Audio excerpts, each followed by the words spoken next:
বউ বাসায় নাই, বেড়াইতে গেছে। দীর্ঘদিন ভাত খাইতে খাইতে এখন অনিচ্ছা দিয়ে গেছে। এই জন্য মনে মনে ভাবলাম একটু বিরিয়ানি পাক করব। বিরিয়ানি পাক করার জন্য কিছু গোশত, চাল, এরপরে পেঁয়াজ কুচি, মরিচ, এরপর নিচে কিছু তেজপাতা, এই যে পেঁয়াজ কুচি, তেজপাতা, তারপরে নিচে এলাচি, দারচিনি, এগুলো দিয়ে আজকে বিরিয়ানি পাক করব। আর এর সাথে থাকবে হলো বিরিয়ানির মশলা। এজন্য আমি একটা কড়াইতে একটু হালকা তেল দিয়ে একটু পেঁয়াজ ভাইজা নিচ্ছি। এই পেঁয়াজের ভিতরে আমি গোশ কষাবো। এই যে গরুর গোশ দিয়ে দিলাম। গোশটাকে সুন্দর করে কষাইয়া সেদ্ধ করে নেব। আমি সাধারণত বিরিয়ানি রান্না করলে গোশটা এভাবেই সেদ্ধ করে নেই। অনেকে অনেক করে পানি দিয়ে, শুধু পানি দিয়ে সেদ্ধ করে নেয়। তবে আমি সবসময়ের জন্য বিরিয়ানি রান্না যখন করি তখন এভাবে সেদ্ধ করে নেই। ওকে,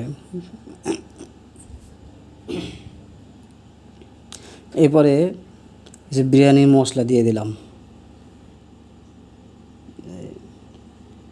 আমি গরুর গোশের ভিতরে গরম মশলা ব্যবহার করে নেই, কারণ বিরিয়ানির মশলার ভিতরেই গরম মশলা থাকে, এই জন্য গরুর গোশে দেই নেই। আর কি, গোশটাকে কষানোর পরে যখন তেল ছাইড়া দিব তখন আমি পানি দিয়ে দিব। একা একা ভিডিও করে রান্না করি, এই জন্য রান্না ভিডিওটা ভালো হয় নাই, সবাই কিছু মনে করবেন না।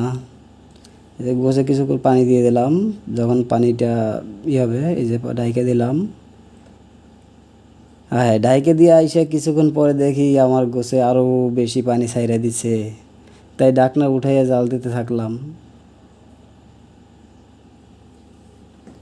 ঢাকনাটায় জাল দেওয়ার পরে দেখি আমার গোশটা প্রায় হয়ে গেছে। তখন আমি বিরিয়ানি করার জন্য একটা পাতিলে তেজপাতা, পেঁয়াজ, কাঁচামরিচ, গরম মশলা দিয়ে কষাইয়ে চালগুলো দিয়ে দিলাম। এখন চালগুলো কিছুক্ষণ ভাইজা নেব।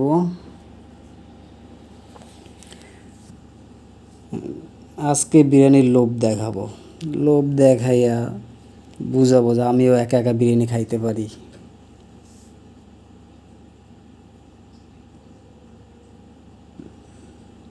আমরা বরিশাল্লা পোলা, সব পারি। এইটি আজকে দেখাবো। দেখেন চালগুলো প্রায় ভাজা শেষ।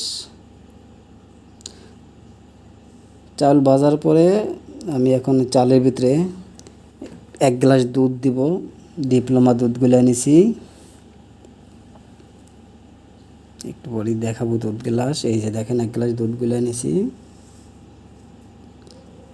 এই দুধ গ্লাস বিরিয়ানির ভিতরে দেব। বিরিয়ানির ভিতরে দুধ দিলে বিরিয়ানির টেস্টটা একটু ভালো হয়, খুব মজা লাগে। এরপরে কষানো মাংসগুলো দিয়ে দিলাম। মাংসগুলো দেওয়ার পর পর্যাপ্ত পানি দিয়ে দিলাম। এখন ডাইকে দেব।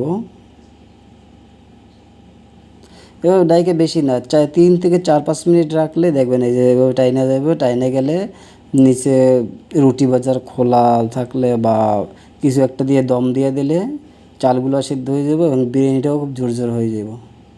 দেখেন, তো আমার চালগুলোর সিদ্ধ কমেছে, তাই আমি আবার ডাইকে দিব। ওকে, এই যে দেখেন বিরিয়ানির কালারটা কত সুন্দর চলে আসছে।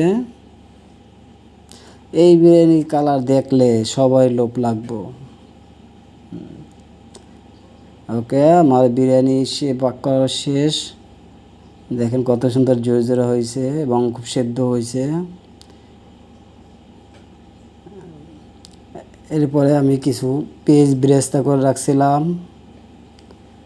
এই যে দেখেন কি সুন্দর ঝরঝর আমার বিরিয়ানিগুলা। কে কে খাবে এমন বিরিয়ানি, বেসালার বিরিয়ানি, কমেন্টে জানাবেন। এই যে পেঁয়াজ বেরেস্তা এগুলো দিয়ে দেব। তো যারা যারা এতক্ষণ আমার ভিডিওটা দেখলেন সবাইকে ধন্যবাদ। যারা যারা আমার ফেসবুকে দেখতেছেন লাইক ফলো করে দিবেন, আর যারা ইউটিউবে দেখতেছেন সবাই সাবস্ক্রাইব করে দিবেন। সবাইকে ধন্যবাদ।